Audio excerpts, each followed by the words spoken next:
공화국 전략 무력의 전망적인 핵심 주력 수단으로 중대한 전쟁 억제력의 사명을 수행하게 될 세형의 대륙간 탄도미사일 화성포 18형 시험 발사가 단행됐습니다.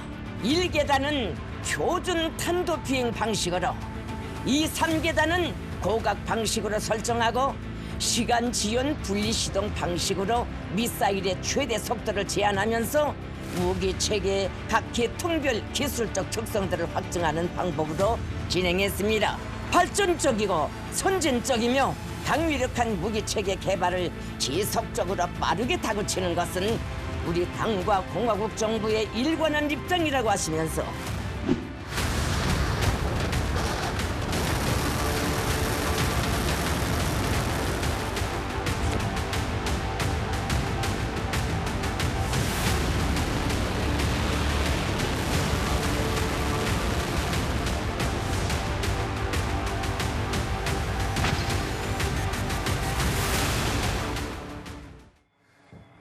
적들이 공포에 시달릴 것이다. 김정은의 말입니다. 어제 오전에 새로운 미사일을 쏜 북한이 오늘 대대적으로 이 사진들을 공개했습니다.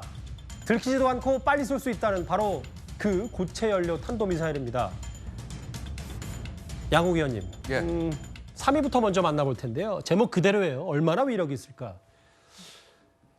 액체와 고체 비교했는데 저희가 뭐 화면은 쭉 보시면 될 것 같고 전문가로서 고체 연료 ICBM 위력이 얼마만큼 더 큰지부터 설명을 좀 부탁드려요. 사실은 이제 연료의 성격 차이인데요. 아무래도 고체는 조금 더 안정적이지 않습니까? 자, 그러다 보니까 보존이라든가 이런 것들이 쉽고요. 그러니까 애초에 이제 고체 연료 ICBM은 다 그 안에 연료를 채워가지고 그냥 완전히 나오는 겁니다. 그러고 이제 10년, 뭐 15년 보존하고 있고 그 사이에 언제든 내가 원하면 쏠 수 있다는 장점이 있습니다. 예.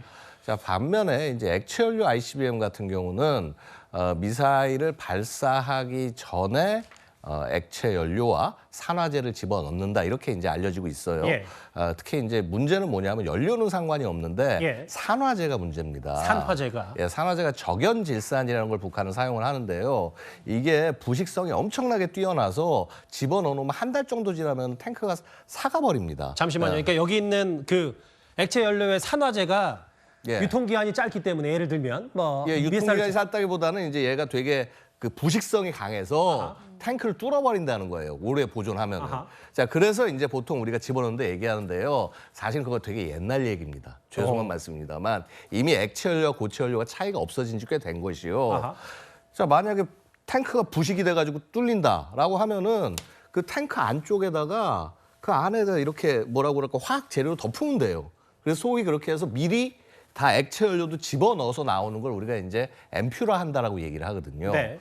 그러니까 이제 북한이 사실 이제 그 기술로 2021년부터 넘어가고 있었어요. 이미. 그러니까 이미 넘어가고 있었기 때문에 사실 고체 연료와 액체 연료의 차이. 그러니까 액체 연료는 쏘기 전에 이걸 넣어야 되니까 시간이 많이 걸린다라는 게 우리가 기본적으로 언론서 얘기하고 많은 분들이 알고 계신 통념이잖아요. 뭐 그래서 좀 미국이나 한미 예. 정보 당국에 들통나니까 고체가 예. 더 위력적이지 않냐 뭐 이 얘기를 예, 하셨죠. 그 얘기를 한 건데요. 이미 그 차이는 없어지고 있었습니다. 예. 게다가요, 정말 더 죄송한 말씀이죠. 우리는 이미 대한민국 ICBM으로 공격 안 해요. 무슨 대한민국, 북한이 대한민국 공격하면 ICBM 쓰겠습니까? 좀 단거리 미국 미사일 얘기하는 쓰죠. 거잖아요. 예. 단거리 미사일 쓰죠. 그렇죠. 지금 북한 쓰고 있는 KN-23, 24, 25 다 고체 연료예요, 이미. 2019년부터 이미 그렇게 고체 연료 써가지고 우리를 노리고 있었단 말이에요. 이미 북한의 이 미사일 기술 발전 속도가 꽤 그렇죠. 빨랐다. 그러니까 이미 그래서 이미 고체 연료에 대한 그런 걱정이나 이런 부분들은 사실은 우리 군이 진지하게 하고 있었고 이 부분에 대한 대응을 지금 해 나가려고 굉장히 노력을 하고 있습니다. 물론 쉽지는 않은데 되게 좀 노력을 해야 되는 상황은 맞아요. 근데 이제 예. 양욱 의원께서 말씀하셨던 그 부분 예, 이미 다 북한은 그만큼 발전이 됐고 예, 근데 이제 그것과 예. 전문가들만 아는 것과 실제로 저렇게 오늘 대대적으로 예, 사진 18장인가요? 공개하면서 예. 우리 봐라 이렇게 고체 연료로 다 쏠 수 있다. 예. 이런 것과는 조금 더 다른 차원일 수도 있잖아요. 아니 근데 사실은요, 이게 한번 생각을 해보세요. 이게 ICBM을 지금 시험 발사한 거죠, 그렇죠? 예. ICBM을 시험 발사하면 어떻게 됩니까? 여기서부터 쐈을 때 미국까지 날아갈 수 있다는 걸 보여줘야 되죠, 그렇죠? 그렇죠. 근데 지금 발사한 거리를 보고 있으면요, 사거리 1,000km에 고도 3,000이에요. 예. 이게 소위 우리가 고각 발사라고 얘기하잖아요. 맞아요. 근데 사거리 1,000에다가 고도 3,000이면요. 실제 날아가는 건요. 6,000에서 7,000km밖에 못 날아갑니다. 북한에서 미국 본토까지 못 날아가요. 예. 저 발사는 실패예요. 아하. 실패한 발사인데 저거를 막 멋지게 막 지금 포장을 하고 뭐라고 해가지고 해서 아하. 멋지게 보여주는 겁니다. 왜? 김일성이 생일이 이제 곧 되니까. 내일이잖아요. 그렇죠. 4월 내일이니까. 자, 그리고 사실은 뭐냐면은 김정은이는 보여주고 싶었겠죠. 전부 다 쏴가지고 해서 미국까지 겁먹게 하는 거를. 예. 능력이 안 되는 겁니다, 쟤네 지금. 아. 그러니까 물론 이제 몇 가지 더 이렇게 시험이나 그런 것들을 통해서 계량을 가할 거예요. 계량을 가해서 앞으로 계속 시도를 예, 하겠죠. 그렇죠. 계속 시도해서 언젠가는 그 고도 한 6,000까지 올라가면 그러면은 이제 15,000km 정도까지 미국 본토 전체를 다 때릴 수가 있거든요. 근데 그때까지 하여튼 계속 노력하고 미사일 쏠 겁니다만은 이런 행동 하나하나에 우리가 너무 깜짝 놀라는 것 이거를 바로 북한이 김정은이가 원하는 거다. 그리고 그 딸내미 데려와 가지고 가서 앞에서 막 이렇게 하고 하는 거. 그래서 우리가 막 보면서 오 이거 뭐지 하면서 김주혜. 시선을 보내는 거. 예. 그게 바로 관종 김정은이 원하는 것이다. 이렇게 말씀을 올리겠습니다. 그 당의 전문가시니까 저도 예. 그 양옥 의원 말에 귀를 기울이면서도 예. 뭐 반박 아닌 반박을 해보자면 예, 예. 군 당국은 그럼에도 이 새로운 물론 예. 뭐 우리 군 당국도 다 파악을 하고 있겠지만 예. 새로운 부분이고 좀 경계하고 위험 요소다 눈여겨 부분이 있다. 이게 당연하죠. 어제 오늘 공식 입장이긴 했습니다. 당연하죠. 예. 당연하죠. 당연히 군은 그런 겸손한 자세로 적의 움직임을 봐야 됩니다. 예. 분명히 새로운 부분이 있긴 있어요. 자, 저런 그 굉장히 덩치가 큰 그러니까 굉장히 굵은 관을 가지고 있죠. 그렇죠? 그 관에서 이제 미사일을 발사를 하는데 그냥 발사를 하는 것이 아니라 콜드 런칭이라고 그래서요. 예. 관 밖으로 미사일을 밀어낸 다음에 그 위에서 점화를 합니다. 무슨 말인고 하니 차량에서 곧바로 점화를 하면은 불꽃이 어떻게 되겠습니까? 차에다 달라붙겠죠. 예. 그래서 지난번 화성 17 쏠 때 보면은 차에 막 타이어에 불 붙고 난리가 아니었어요. 예. 쏘고 나서. 근데 자 저렇게 콜드 런칭 방식이 가능한 걸로 쏘면은 딱 해서 일단 관을 세우는 다음에 관 밖으로 미사일이 나간 다음에 위에서 불이 붙으니까 차에 영향이 안 가겠죠. 그렇겠네요. 그러면 차량을 계속 이제 쓸 수 있는 겁니다. 저걸 가지고. 예. 저런 식으로 이제 북한이 접근해 나가려고 할 것이다. 물론 지금 북한이 굉장히 노력을 열심히 하고 있기 때문에 어느 시점에서는 뭐 굉장히 빠르면 올해 내에 저 시험 발사를 성공할 수도 있습니다. 성공할 수도 본토까지 겨냥할 수 있는 고체 ICBM 말씀하시는 거죠? 예, 미국 본토까지 갈 수 있는 분명히 성공할 수는 있습니다만은 그 미사일 발사에 소위 말해서 사거리를 전부 다 보여준다고 하더라도 그것을 가지고 우리가 북한 ICBM 능력이 성공했다고 얘기할 수는 아직은 없다. 왜냐? 예.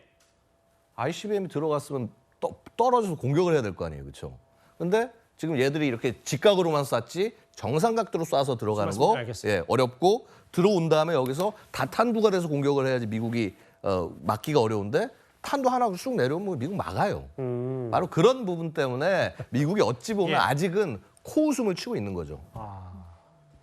여러 가지 얘기들을 좀 들었는데, 그러니까 아까 양 의원께서 잠깐 말씀하셨던 게 이거잖아요. 그러니까 김정은이 부인, 딸, 여동생 총동원해가지고 나왔던 것도 결국은 이게 북한이 의도하는 좀 더 관심 갖고 협상의 지렛대로 삼고 예. 이 정도의 위력적인 걸 한번 뽐내봤는데 그게 실제든 아니든 예. 한미가 조금 이거에 대해서 움직이면 좋겠다 이런 거. 기본적으로 뭐냐면 지금 북한이 하고 있는 모든 행동들은요. 그러니까 우리는 일반적으로 우리 일반인들 심리전이란 말씀 많이 쓰지 않습니까? 저희는 지금 인지전이라는 표현을 합니다. 즉 우리의 인식이 북한이 엄청나게 미사일 갖고 핵을 갖고 대한민국을 한 번에 없앨 수 있다라고 하는 그런 인지가 대한민국 국민 전체에 깔려서 좌절할 때까지 저렇게 계속 온갖 쇼를 다 해야 될 거라는 것이죠. 예. 그래서 여기에 대해서 당연히 언론이 문제점을 지적하고 열심히 지적해 주시는 거 너무 좋은데 예. 대신에 적의 잘못된 프로파간다에 넘어가지 않도록 아하. 이렇게 정확한 정보를 전달해 주시는 거 굉장히 중요하다고 말씀드립니다. 선전선동 혹은 뭐 여러 예. 여러 전략적 메시지에 속아 넘어가면 안 된다. 예. 그래서 그런지는 모르겠는데 이게 뭐 이제 김정은 일가가 총출동했고 다음 화면을 보겠습니다. 그 어제 평양 인근에서 오전에 쐈기 때문에 이 미사일이. 근데 이제 내일이 김정은 할아버지 김일성의 생일, 북한의 최대 명절인 태양절인데 아까 양 의원이 말씀하셨던 것처럼 성공이 아니기 때문에 근데 이런 것도 당연히 김정은 스스로가 모를 리가 없어서 딱 이틀 전에 쐈고 왜냐하면 11년 전에 한번 여러 실패를 맛봤기 때문에 그런 좀 보험 차원에서 4월 15일이 아니라 4월 13일에 쐈다. 이건 좀 동의하세요? 저는 충분히 동의합니다. 왜냐하면 이제 발사하고 난 다음에 그 결과를 가지고 어떻게 포장할 것인가 북한은 굉장히 고민했을 겁니다. 예. 그리고 그 결과 지금 내세울 수 있는 거는 뭐 ICBM 발사 뭐 전체를 성공했다. 이 메시지를 노동신문에 안 내보내고 자꾸 이건 새로운 무기체계의 그림 이런 것에 집착하는 모습을 보여주고 있거든요. 아하. 그래서 뭐 분명히 이게 북한이 능력이 없다, 앞으로도 못한다 절대 아닙니다. 예. 쟤들 어쨌거나 목숨 걸고 열심히 해서 언젠가는 해낼 겁니다. 예. 근데 하지만은 일희일비해서는 안 된다라는 말씀을 다시 한번 드리겠습니다. 알겠습니다. 지금 85점인지 90점인지는 정확히 알아야 그래야 쟤네가 언제 북한이 100점을 맞을지 봐야 되는데 그런 예. 냉정하게 분석해야 된다 이 말씀하신 예. 겁니다.